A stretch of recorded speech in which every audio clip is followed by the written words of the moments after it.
bloodiest and costliest sieges of World War II. For the next 5.5 months, in his cockpit of backlit knobs and dials, my father flew approximately 75 missions, roughly 175 hours of logged time, most of it at night, off of what was named Southfield on Iwo. His type of aircraft was a sleek and lethal thing, poisonous as the spider from which she'd taken her name, a combination fighter-bomber, a pursuit ship from the Northrop Aircraft Corporation, with a twin-boom tail design and with a crew of 3, pilot, radar operator, gunner. She was the first operational warplane of World War II to have been built specifically as a night fighter, powered by her double Wasp 18-cylinder engines and armed with her 50 caliber machine guns and 20-millimeter cannons, and not least, rigged with state-of-the-art radar detection equipment sealed in her nose.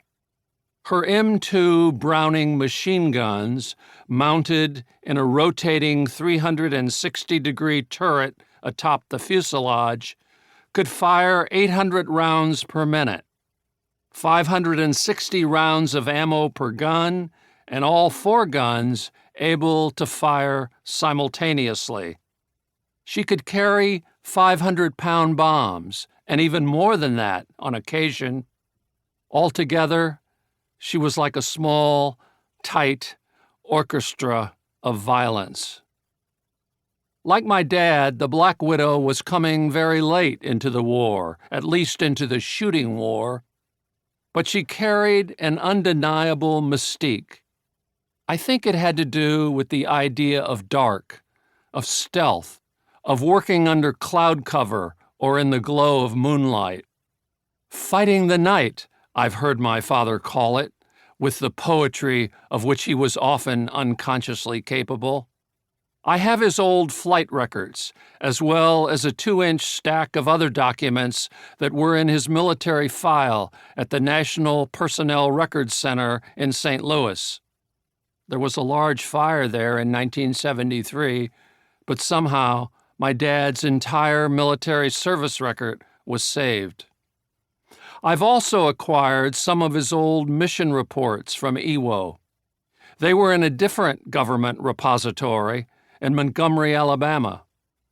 For so many reasons, I am terribly saddened that my dad is gone, and not least because I can't ask him all I long to know, as a son, as a writer, about sultry days on Iwo and freezing nights at 10,000 feet and so many other aspects of the war that no amount of documentary record, regardless of how rich, could ever impart. I got him to talk about some of it in the years before he died, but never for long enough. Once, I got to accompany him to a night fighters reunion in Orlando, where I met some of his old squadron mates, including the CO, the commanding officer. That was in the 1980s. If a lot of it was paunchy old men drinking a little too much and telling their mythologized war stories, that's not all it was. You can't imagine how happy I was to hear your old man was going to be here, somebody said, collaring me close, whispering it in my ear. I could hear the choke in his voice. It was the last night at the big banquet. The speeches were going on way too long. The AC wasn't working very well.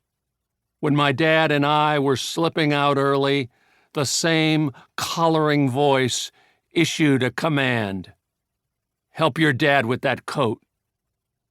I have my yellowing notes from that reunion, but they're still just notes.